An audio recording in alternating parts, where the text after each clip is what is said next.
오늘 대림절 네 번째 추초를 밝히고 이제 성탄절이 며칠 앞으로 다가오게 됩니다.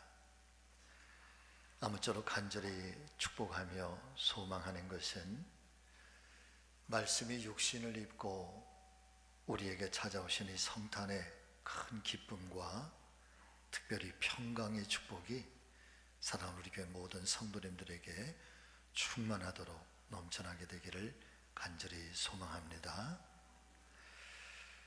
특별히 오늘은 함께 봉독하신 이 요한복음의 말씀을 통해서 우리가 성탄절을 어떻게 맞이해야 될 것인지 함께 성경을 통해서 은혜를 나누고 또한 우리의 믿음을 다시 한번 정갈하게 다듬어 보는 귀한 아침 되기를, 또 귀한 한 주간 되기를 예수님의 이름으로 축원을 드립니다. 여러분, 교회 들어오시다가 보면은 교회 정문에 크리스마스 플랜카드가 붙여져 있는데 어떤 글자가 적혀 있는지 여러분 자세하게 살펴보셨나요? 그림을 좀 띄워주실까요? 교회 정문에는 바로 이 현수막이 걸려져 있습니다. 메리 크리스마스. 더불어서 그 성전 오른쪽 벽면에 보면 두 개의 또 다른 현수막이 걸려져 있는데, 하나는 괜찮아 너란 사람, 그리고 또 하나는 2025년도 우리 교회 비전과 워딩인데, 도약을 넘어 부흥으로, 부흥의 불길 타오르게 하소서. 여러분 같이 하십니다. 도약을 넘어 부흥으로, 부흥의 불길 타오르게 하소서. 아멘. 이처럼 성탄절 현수막과 성전 외벽에 걸려져 있는 현수막은 단순하게 교회를 아름답게 장식하려는 의미만 있는 것은 아닙니다.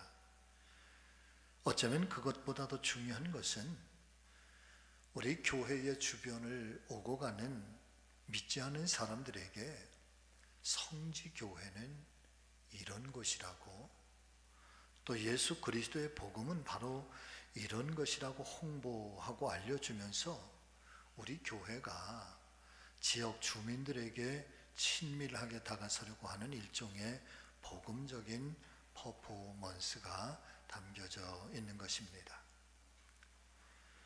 특별히 세상 사람들 모두가 다 알고 있는 이 12월 25일 성탄절을 굳이 현수막을 교회 정문에 설치를 하면서 이제 성탄절이 가까우고 있음을 세상 속에 알려주고 있는 이유는 도대체 무엇일까요? 글자 그대로 예수님께서 세상에 성탄으로 찾아오셨다고 하는 이 역사적인 사실과 더불어 성탄이 간직하고 있는 신앙적인 고유한 은혜와 은총을 믿지 않은 세상 사람들에게도 전달되기를 바라는 간절한 마음에서 특별히 메리 크리스마스, 즐거운 성탄입니다 라고 하는 이 행복한 언어로 전달하고 싶은 것입니다. 그렇습니다. 사랑하는 성도 여러분, 성탄절을 누구와 함께 또 어떻게 보내느냐라고 하는 것은 대단히 중요한 것 같습니다. 오늘날 많은 사람들이 성탄절을 예수님과 함께 보내기보다는 사랑하는 사람들과 또 혹은 친밀한 사람들과 마치 1년 중 한 해의 끝자락에 펼쳐지는 송년회처럼 일종의 망년의 모임처럼 보내게 되는 것을 살펴보게 됩니다. 과연 성탄절은 그런 날일까?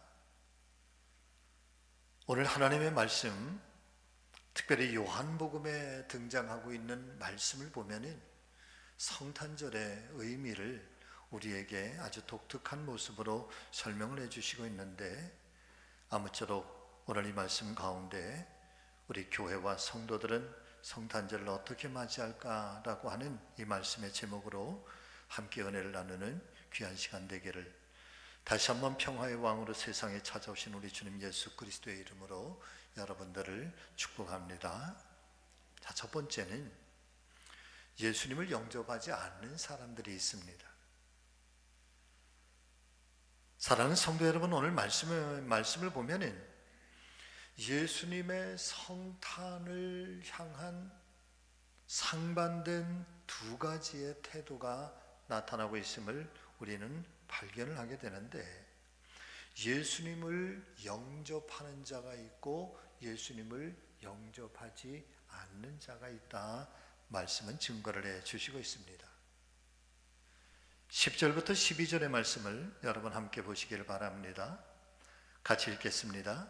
그가 세상에 계셨으며 세상은 그로 말미암아 지은 바 되었으되 세상이 그를 알지 못하였고 자기 땅에 오매 자기 백성이 영접하지 아니하였으나 영접하는 자 곧 그 이름을 믿는 자들에게는 하나님의 자녀가 되는 권세를 주셨으니, 이는 한마디로 말씀을 드리면 예수님을 영접하는 자가 있고 예수님을 영접하지 않는 자가 있다는 것을 말씀해 주시고 있는 것입니다. 먼저는 예수님께서 세상에 오셨지만 영접하지 않는 사람들이 있다고 말씀해 주시고 있습니다. 그런데 예수님을 영접하지 않는 사람들, 그 말씀 앞에는 하나의 서술어가 있는데 여러분, 바로 이 말씀이죠. 자기 땅에 오매 자기 백성이 라고 하는 서술어입니다. 어떤 사람들이 예수님 오신 것을 영접하지 않는 것일까? 자기 땅에 왔는데 자기 백성이라. 사실 예수님께서 오셨는데 정작 오랜 시간 동안 가장 많이 메시아를 기다려왔고 대망해 왔던 그 이스라엘 백성들이 예수님을 영접하지 않았다는 것입니다. 오히려 그들은 영접하지 않았을 뿐만 아니라 예수님을 핍박하고 모함하게 됨으로써 결국은 십자가에서 죽이기까지 하는 이 엄청난 어리석음의 우를 범하고 말았다는 것입니다. 그런데 반대로 말씀을 보면은 또한 예수님을 영접한 사람들이 있다고 증거해 주시고 있는데, 그렇게 예수님을 영접하는 자에게는 그 이름을 믿는 자들에게 하나님의 자녀가 되는 권세를 주셨노라고 강력하게 증거를 해 주시고 있는 것입니다. 여러분, 과연 그렇다면 오늘날에는 어떠할까요? 오늘날에도 가만히 살펴보면 이와 같은 두 부류의 사람들은 여전히 존재하고 있음을 우리는 깨닫게 됩니다. 예수님을 사모하고 갈망하면서 예수님을 영접하는 사람들이 있는가 하면, 반면에 예수님을 폄훼하고 영접하지 않는 사람들이 오늘날에도 너무나도 많이 있는 것입니다. 그런데 세상이 점점 악해져 가서 그런 걸까요? 영접하는 사람보다는 오히려 영접하지 않는 사람들이 점점 많아지고 있다는 것입니다. 이것은 유난히 우리 대한민국만 아니라 여러분, 전 세계에 있는 모든 민족, 모든 나라들에게 나타나고 있는 공통적인 현상입니다. 얼마 전에 어떤 분이 그런 이야기를 하시는 것을 이렇게 들었습니다. 미국에서도 코로나 사태 이후에 여러분, 미국의 제일 큰 교단이 남침례 교단이거든요. 남침례예요. 보통 그 스스로 이야기하기를 남침례의 교인들은 대략 한 1,400만 명 정도 된다고 그렇게 이야기를 해요. 그런데 코로나 사태 이후에 얼마 전에 체크를 다시 한번 아주 면밀하게 한 결과 반토막밖에 안 된다는 거예요. 700만, 800만 밖에 안 된다는 거예요. 그럼 우리 대한민국의 우리 감리교회는 몇 명이나 될까? 여러분, 한때 300만 전도운동이 일어나고 또 지난 2년 동안 200만 전도운동이 일어났는데, 그리고 현재 우리 감리교회는 140만 명쯤 된다고 통계적으로 이야기를 해요. 왜냐하면 각 교회마다 통계표를 다 작성을 해서 보고를 하니까. 근데 본부에서 이 일을 실제적으로 종사하고 있는 본부 직원들의 이야기를 이렇게 들어보면 숫자적으로는 한 140만 명 되지만 우리 감리교회는 한 80만 명, 아마 지금 한 80만 명쯤 될 거다, 그렇게 이야기를 해요. 전체적으로 한국 교회는 1000만 기독교, 1200만 기독교 뭐 이렇게까지 얘기했던 적이 있었는데 여러분 지금은 650만, 700만 명. 교회가 더욱더 성장하고 이 복음이 이 생명력이 있다고 한다면 점점 증가가 되고 그리고 부흥의 역사가 일어나야 될 텐데 왜 세상은 점점 복음을 멀리하는 걸까? 왜 복음을 자꾸만 폄훼하는 걸까? 복음을 떠나가는 사람들이 왜 생겨나게 되는 걸까? 말씀을 가만히 상고해보고 묵상해보면 여러분 성탄의 때에도 그랬다. 성탄의 때에도 오히려 예수님을 기다리고 대망해야 할 유대 민족들이 그렇게 예수님의 탄생을 기뻐하고 축하하고 경배해야 되는데 오히려 예수님을 영접하지 않는 백성들은 그 내면에서부터 일어나게 되었다. 자, 이 모든 것들을 다 차치하고라도 자, 중요한 것은 그렇다면 여러분 바로 나 자신인 거죠.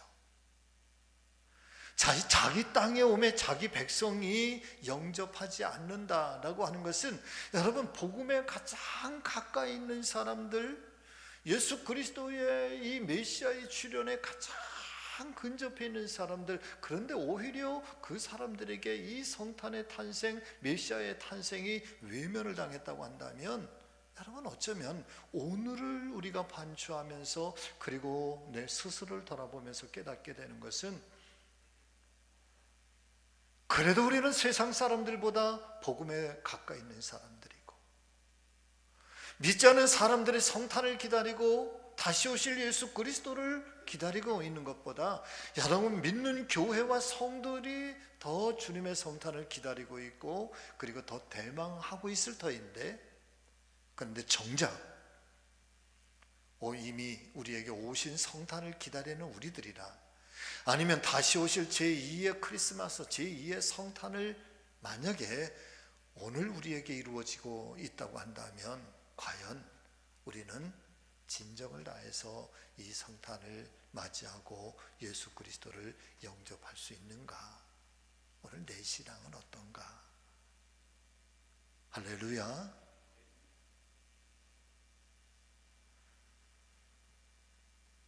자, 그렇다면 왜 그럴까?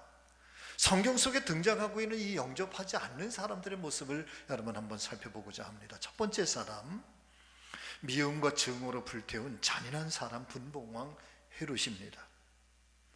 사랑하는 여러분, 예수님께서 탄생하셨던 그때 중동 지역에 이스라엘을 비롯한 이 수리아 전 지역을 통치했던 사람은 로마 제국에서 파견한 구레뇨 총독이 이 당시 이 전 지역을 그렇게 통치하고 다스렸던 것 같습니다. 구레뇨 총독의 이 통치권 아래 수리아 전 지역, 동방의 이 중동 지역을 네 곳으로 나눠서 각 지역마다 분봉 왕들을 세우게 되는데 이때 당시에 이스라엘 유대를 통치했던 분봉 왕은 바로 헤롯입니다. 자, 그런데 말씀을 보면은 동방 박사들이 별을 보고 찾아와서 이제 유대의 헤롯에게 찾아가서 유대의 왕으로 나신 메시아가 도대체 어디에 계시느냐라고 질문했을 때 여러분 그때 당시에 헤롯이 가했던 그의 처세가 무엇이었습니까? 베들레헴에 태어났던 2살 아이의 모든 아이들은 다 죽이라고 하면서 실제적으로 그러게 2살 이하의 아이들이 잔혹하게 살해를 당하고 죽임을 당하게 되는 처참한 일들이 베들레헴 전체에서 벌어지게 되는 것입니다. 자, 그렇다면 헤롯은 왜 이와 같은 잔혹한 방법을 선택하게 된 것일까? 이유는 단 한 가지였을 것입니다. 그것은 기득권이죠. 정치적인 권력,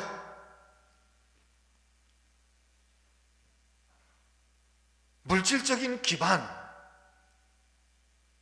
자기를 중심으로 한 이 모든 권력을 유지하기 위하여 오히려 이스라엘 민족의 염원이며 수건이었던 메시아의 탄생은 헤롯은 결코 기뻐할 수가 없었고, 반대로 칼의 힘을 통해서 더욱더 잔인하게 예수 그리스도의 탄생을 막으려고 하였던 것입니다. 그러고 보면 오늘날에도 여러분, 헤롯과 같은 나라, 헤롯과 같은 민족은 지금도 여전히 존재하고 있다. 많은 선교사들이 내쫓김을 당하고 여전히 21세기에도 여러분 순교당하는 그런 선교사들이 있으니까요. 할렐루야. 자, 두 번째 사람들입니다. 악한 자와 결탁하는 세속화된 제사장과 서기관들입니다. 당대의 종교 지도자들이었던 이 제사장들과 서기관들을 살펴보면 이 사람들의 반응은 이상하리만큼 여러분 철저하게 예수님의 성탄에 대해서 무관심하고 있는 것을 발견하게 됩니다. 동방박사들이 베들레헴이 메시아가 어디에서 태어났느냐 물으니까 제사장들과 서기관들이 베들레헴이라고 예언되어져 있다. 이들은 너무나도 잘 알고 있었습니다. 정말로 영적인 지도자고 갈망하고 대망하는 그런 사람들이었다고 한다면 이 소식을 접하였을 때 그럼 우리가 함께 베들레헴에 가보자고 여러분 먼저 그 베들레헴을 향해서 떠날 수도 있었을 텐데 그들은 베들레헴에 가지도 않았고 기뻐하지도 않았습니다. 그리고 헤롯의 눈치만 살펴보고 있는 것입니다. 달리 말씀을 드리면 메시아의 탄생에 대한 지식이 있으면서도 그들은 무관심하였습니다. 그 이유가 도대체 무엇이었을까? 여러분, 그것은 같이 하실까요? 세속화. 어떻게 되었다고요? 세속화되었다.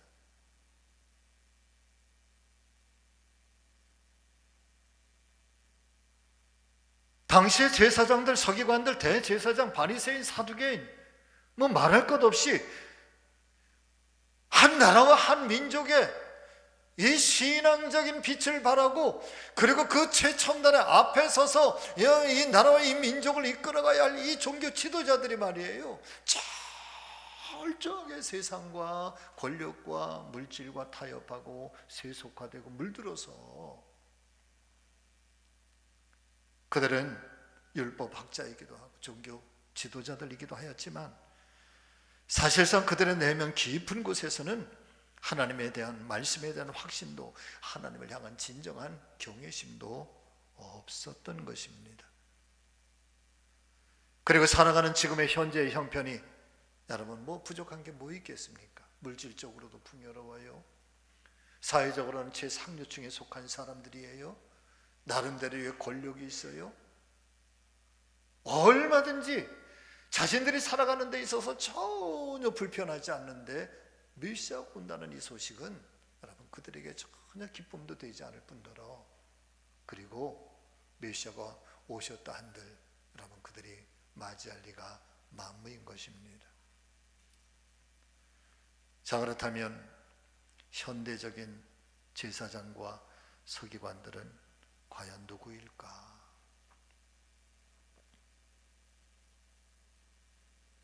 저는요, 어떤 시대를 막론하고 복음은 정결해야 돼요.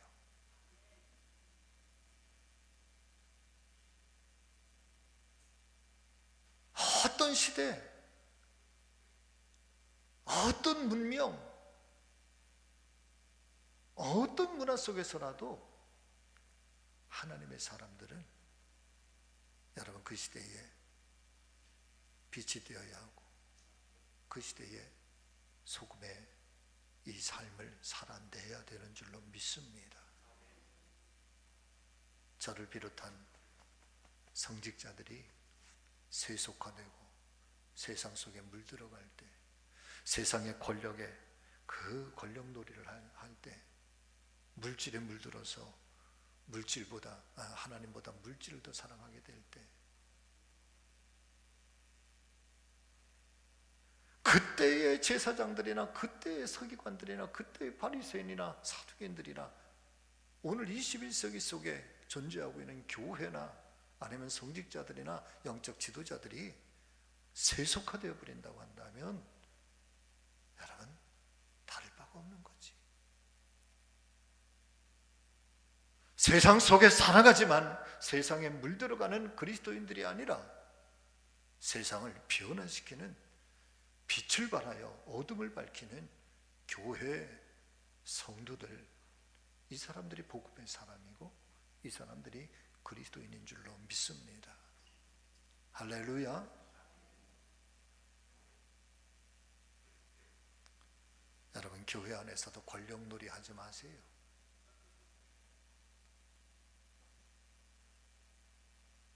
교회 안에서도 세속한 놀이 하지 마세요.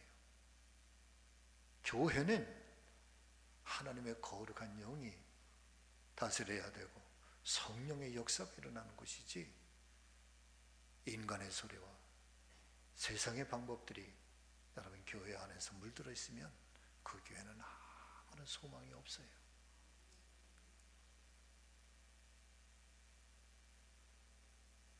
자, 세 번째 사람 또 있습니다. 여러분 같이 하십니다. 돈벌이에만 뭐에만?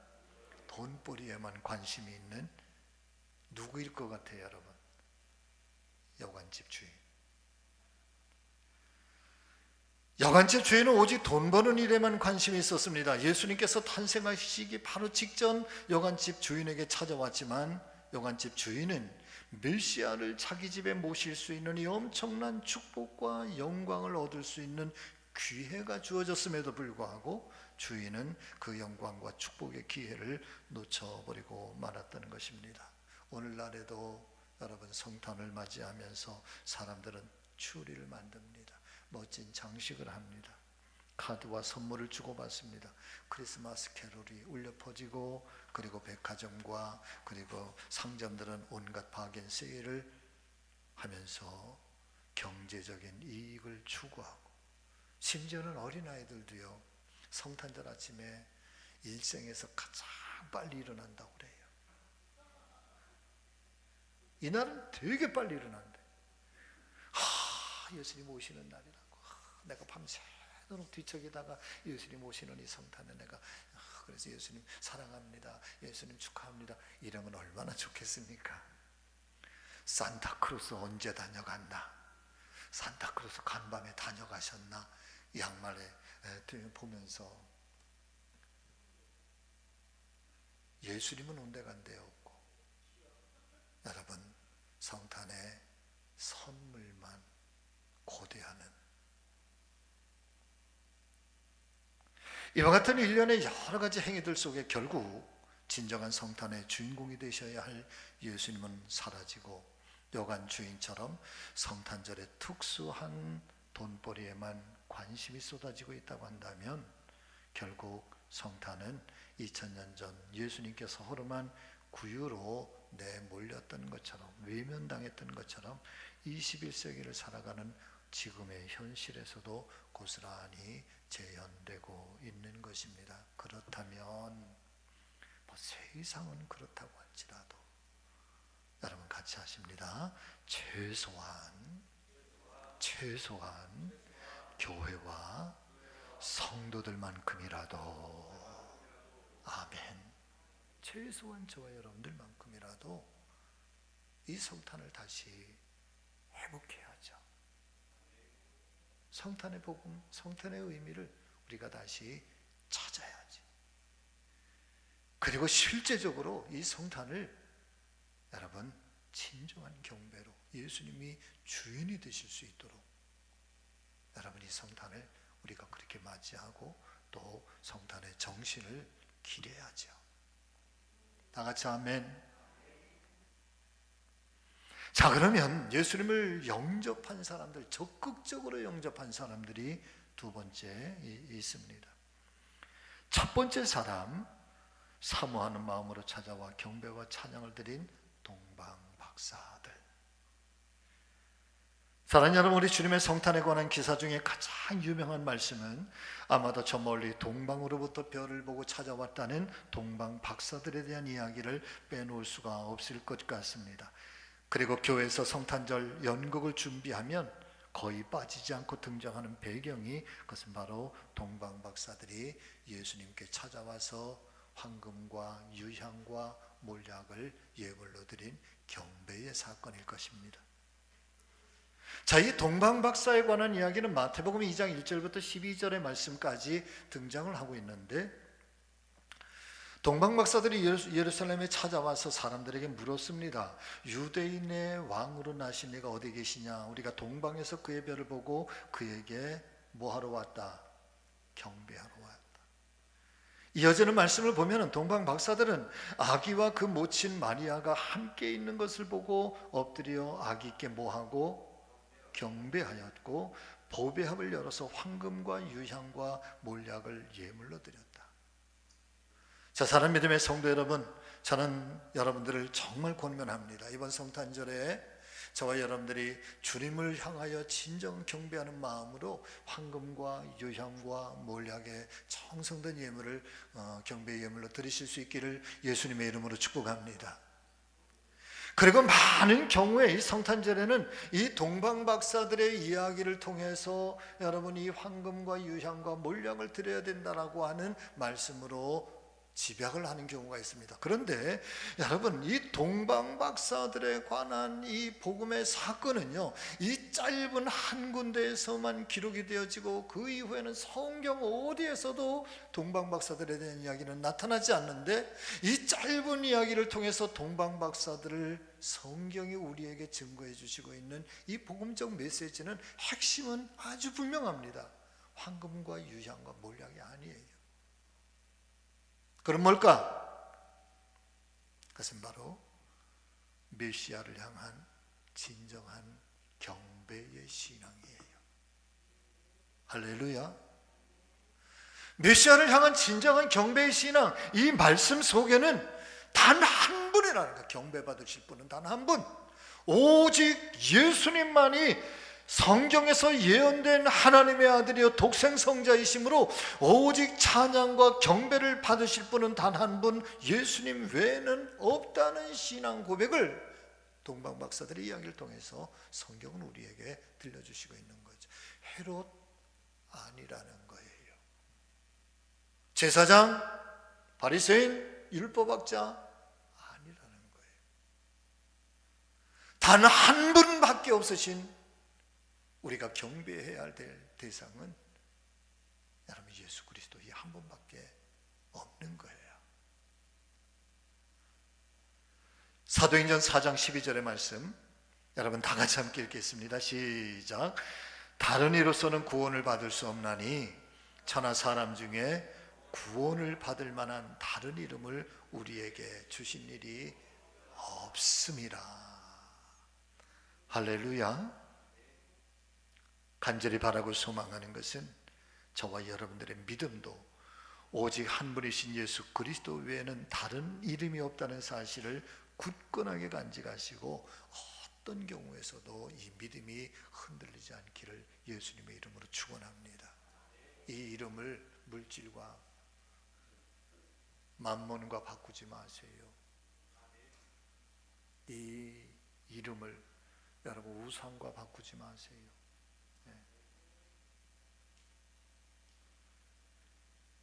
검은 대륙의 선교사 리빙스턴 이 이야기만 드리고 오늘 말씀을 마치려고 합니다.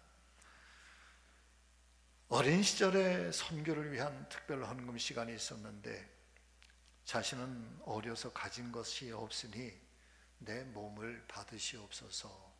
자기 몸을 헌금함 위에다가 올려놓았다고 그러잖아요. 그 사람이 바로 이 데이빗 리빙스턴이에요. 아프리카에 가서 평생 복음을 위해서 선교하고 헌신하다가 세상을 떠나는데 호숫가에서 기도하다가 세상을 떠나요. 할렐루야. 얼마나 아름다워, 얼마나 멋져요 여러분.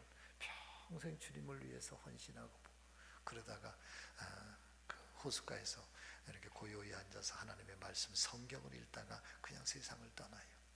며칠 전에, 세상 떠나기 며칠 전에, 소천하기 며칠 전에 그의 일기장에 리빙스턴이 고백하는 그의 신앙 고백이 있어요. 이거예요. 같이 읽습니다. 시작. 나의 왕이시여, 나의 생명이요, 나의 전부이신 주 예수여, 내가 이제 나의 온 마음과 온 몸 전체를 주님께 바칩니다. 아멘. 사랑 믿음의 성도 여러분, 이게 경배예요. 나의 부스러기가 아니라 나의 전부를 받으시옵소서. 나의 전부를 받으시옵소서. 나의 왕이요, 나의 예수요.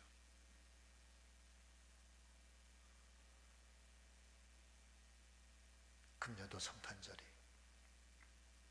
이런 진지한 신앙의 고백으로 영광을 올려드리며 경배하는 성탄의 예배가 되기를 소망합니다. 아멘. 기도하겠습니다.